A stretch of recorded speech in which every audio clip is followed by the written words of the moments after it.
कृष्णा, राधे राधे, जय माता की, जय भोलेनाथ। और आज मैं प्रदोष व्रत की कथा लाई हूँ। तो एक घने जंगल में एक बच्चा जो था वो बहुत रो रहा था। उधर से एक बूढ़ी माता जा रही थी और उनका भी ऑलरेडी एक छोटा सा बालक था। तो मतलब वो आगे जा रही थी, लेकिन उस बालक के रोने के कारण वो आगे नहीं बढ़ पा रही थी। तो तब तक मतलब भोलेनाथ जो हैं एक वृद्ध मतलब सन्यासी का रूप धरकर आए और बूढ़ी माता को बोले कि माँ, आप इस बालक को ले जाओ और इसका लालन पालन करो। तो उसमें बूढ़ी माता ने कहा कि देखो, मैं तो खुद ही बहुत बूढ़ी हूँ, मेरा भी एक छोटा बच्चा है, मैं इसके पालन पोषण का तो मुझे पता नहीं, और मैं इस बच्चे को मैं कैसे पालूँगी। तो उन्होंने कहा कि आप इसको ले जाओ, कि सब कुछ तो ईश्वर करते हैं। तो उस पर मतलब उनके मतलब जैसे ये तेज को देख के बूढ़ी माता को लगा कि ये साधारण सन्यासी नहीं है। तो उन्होंने कहा कि आप मुझे एक साधारण सन्यासी नहीं लग रहे हैं, कि आप कृपा कर अपने रूप में आइए। तो उस पर भोलेनाथ जो हैं वो अपने रूप में आए। और तब बूढ़ी माता ने पूछा कि बताइए कि मतलब इसने क्या ऐसा कर्म किया था जो कि ये इतना छोटा होते न इसके माँ बाप कोई नहीं है, ये इतने घने जंगल में अकेले रो रहा है। तो मतलब क्या ईश्वर को इस पे दया नहीं आई? तो उस पर इन्होंने कहा कि देखो, जो जैसा करता है, जो मतलब उसको वैसा फल भोगना ही पड़ता है, यही प्रकृति का नियम है। और इस प्रकृति के नियम के विरुद्ध कुछ भी ना हुआ है ना होगा।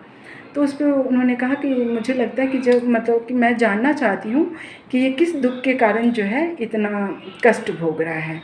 तो उस पर उन्होंने कहा कि ठीक है, कि मैं इसका ये बताता हूँ कि प्राचीन काल की बात है कि ये एक राजा का बेटा था। और उस जो राजा थे वो बहुत धर्मपरायण थे। मतलब अपने पूरे राज्य में मतलब वो प्रदोष का व्रत किया करते थे, और पूरे राज्य में शिव मंदिर में शिव पूजा अर्चन, प्रदोष व्रत, सायंकाल में संध्या आरती, ये सब का एकदम नियम था कि मतलब जैसे उस राज्य में होगा ही होगा। पर एक समय की बात है कि मतलब वो प्रदोष व्रत किए हुए थे, अचानक उनके राज्य में भगदड़ मच गया।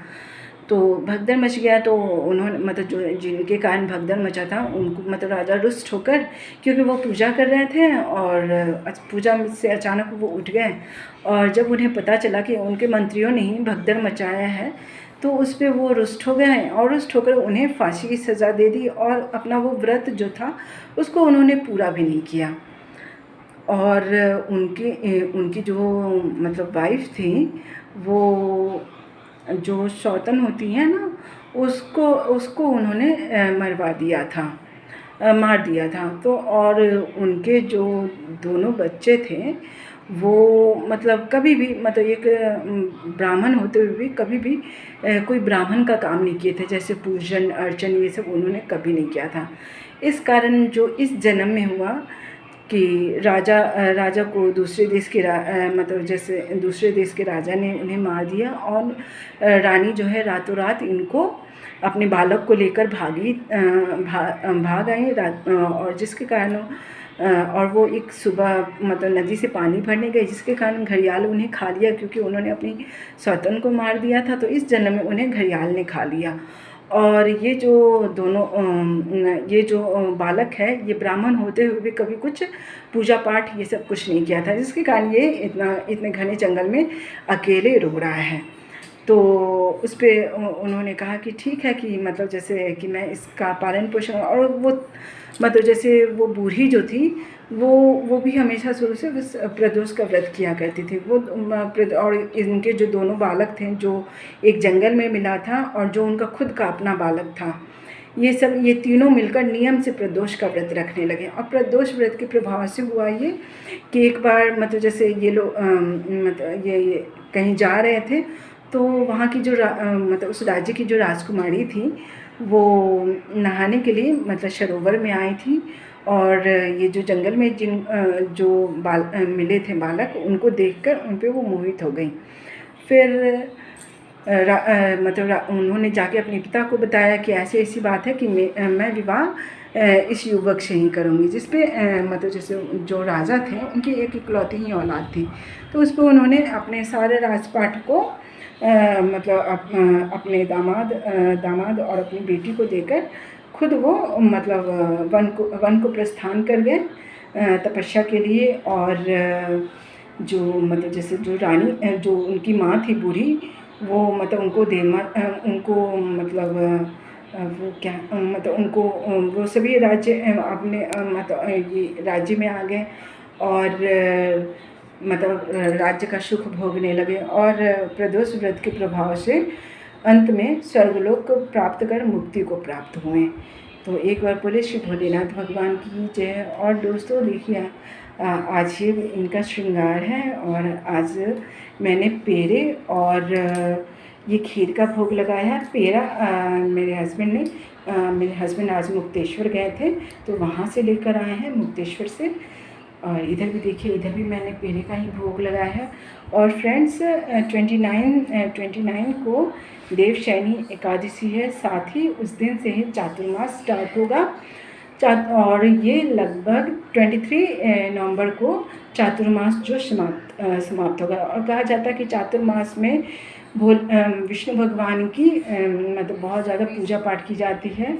और इस मतलब जैसे देवशयनी एकादशी को ही विष्णु भगवान जो है अपना सारे कार्य का रिस्पॉन्सिबिलिटी भोलेनाथ को सौंप कर खुद शयन को चले जाएंगे। और ये जस्ट 23 नवंबर देव उठनी एकादशी को मतलब उनसे अपना सारा कार्यभार लेंगे।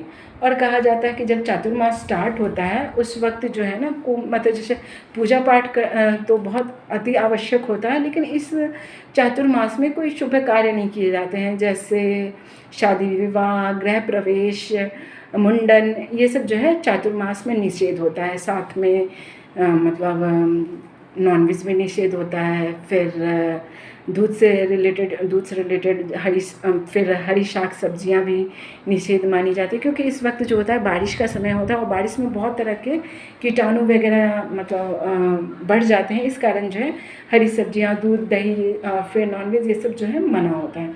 और ख़ास करके श्रीहरि की पूजा में तो ऐसे भी नॉनवेज का निषेध है। तो आपको आज का वीडियो कैसा लगा? Please like, share and subscribe and comments. Please दोस्तों आप कमेंट्स भी किया कीजिएगा। हरे कृष्णा, राधे राधे, जय माता की जय, आदि शक्ति माँ, जगत जननी माँ। और नवरात्रि गुप्त नवरात्रि जो है वो 28 को समाप्त हो जाएगा। और साथ ही